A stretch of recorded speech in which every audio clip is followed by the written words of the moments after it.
Oh boy, Netflix really is trying to make me dig into my childhood in May. Yeah, they are.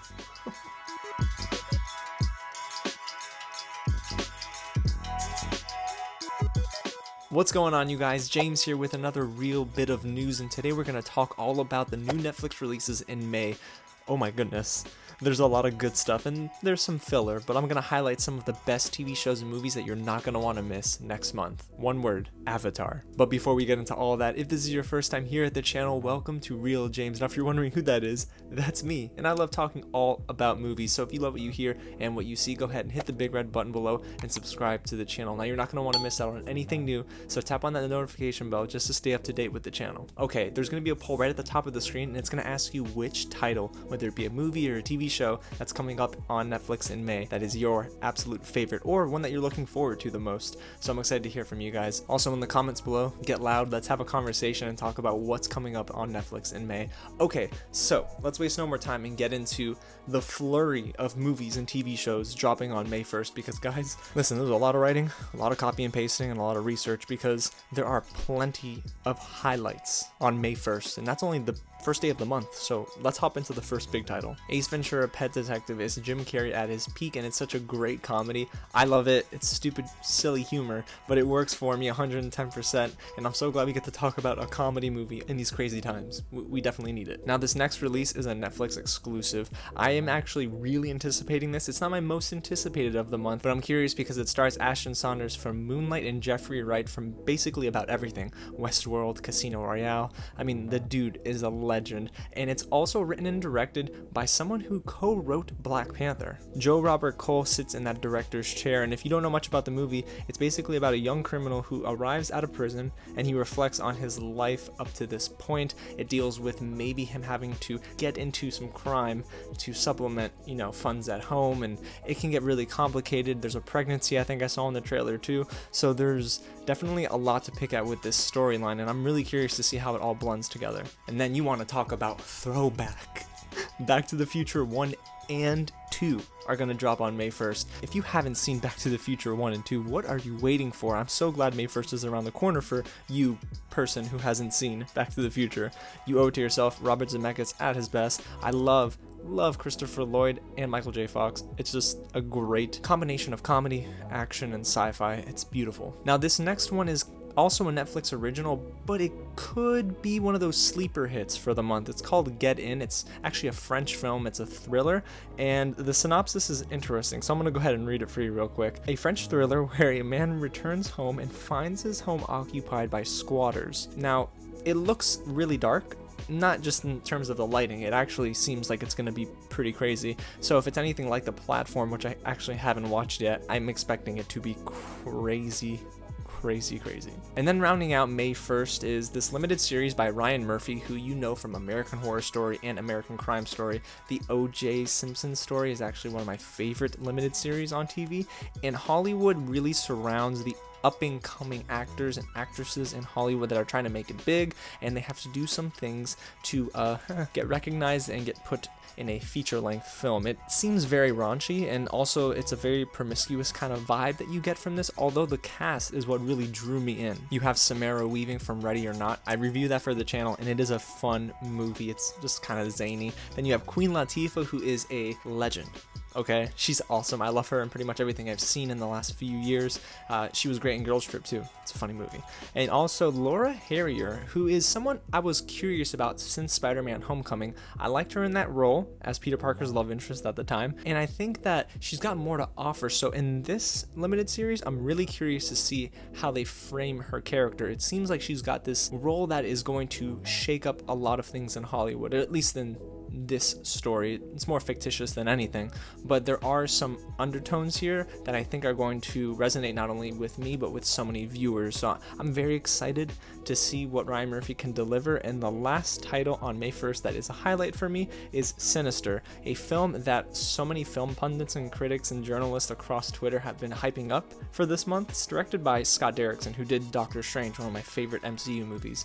I also rank the MCU, so you're going to want to check that out. I'm really curious to see this movie in its entirety because I missed it when it came out. I was a chicken, but now I'm a sucker for horror movies. I can't wait. Maybe I'll watch with like one hand over my face, just like this. So after May 1st, you're starting to get a little bit skinnier in terms of the highlights for each day going forward. May 5th is Jerry Seinfeld's next Netflix original stand-up comedy special, 23 Hours to Kill. It's his second, and I think that Jerry Seinfeld is a funny dude, and he is great in that like kind of deadpan acting that he does in Seinfeld, which I admittedly haven't seen the entirety of, but Jerry Seinfeld's a funny dude. I love the comedians in a car getting coffee. I think that was that special he did, so I'm really curious to see what he can bring to the table with this stand-up comedy special. So jumping forward to May 11th, this is one title that I actually didn't know if I wanted to put on the list. Not only will I probably not rush to Netflix and watch it, but also it seems like it's too interesting to pass up. Have a Good Trip: Adventures in Psychedelics is a TV series where various celebrities will recount their trips on psychedelics, and if you don't know what that is, just Wikipedia I guess can help you out there. But my immediate reaction was, what in the world is this? Like, do I want to see Nick Offerman talk about this? Probably not, but maybe I do. And then there's Rosie Perez. I mean, this is all according to IMDb in terms of the cast list, so I have no idea what to expect. Maybe it'll be worth a watch and a talk, so stay tuned to the channel and see if I definitely review that, because boy, I'm conflicted. Do I want to watch it? Do I not? The following day, though, has one title that I'm incredibly excited for. Listen, if you know me, you know that I love Unbreakable Kimmy Schmitt. If you didn't know that, now you do. But Titus, Kimmy Schmitt, I mean, every one of those characters are just amazing. The writing is so clever. The humor isn't just zany for zany's sake. It actually has an intention and a purpose. That series is just so close to my heart. And then when I find out she's gonna star in a Netflix original movie, I was just to the moon. Unbreakable Kimmy Schmitt, Kimmy versus the Reverend is an interactive special. Now we're gonna stop there, because when you hear that, you think of the Black Mirror feature-length film Bandersnatch, which was also an interactive film, basically where you get to choose the decisions of the main character. In this case would be Kimmy Schmitt. And I am kind of 50-50, because Bandersnatch was okay in some moments, and then towards the end it became more meh, because it didn't feel necessarily like it flowed too well, and some scenes I had to replay a couple of times, which was taking me out of the experience rather than immersing me in it. But I watched the trailer for this. Daniel Radcliffe plays the man that Kimmy Schmidt's supposed to marry. However, Kimmy Schmitt goes to the jailhouse and visits the Reverend, who's played by one of the most dapper individuals I've ever seen, Jon Hamm. And basically you have a conflict with Kimmy Schmitt. Does she want to get married in 3 days and forget about rescuing? What we then find out is basically another bunker full of women who were held captive by the Reverend. It sounds dark, but trust me, the comedy kind of lightens the mood a ton. Then you find out that it's an interactive special in the trailer, and I was a little up and down about it. Like I said earlier, I hope it's good, and maybe the default choices will be fine so I can just watch it play out in a sense. But more Titus? Yes, please. I'm here for it. Okay, fast forwarding a couple days to May 14th, Riverdale Season 4 hits Netflix. Now remember, the CW and Netflix have this cool partnership where once one season ends and then the next season on the CW airs, you get the previous season on Netflix. And I admittedly have stopped watching Riverdale after Season 2. I tried a couple of episodes with Season 3, but trust me, it was awful. I think the series has kind of taken a dip. First season is excellent, the second season is okay, it redeems itself towards the end, and then the beginning of Season 3, it didn't work for me at all. However, the following day on May 15th is exactly what I have been waiting for a hot minute, guys.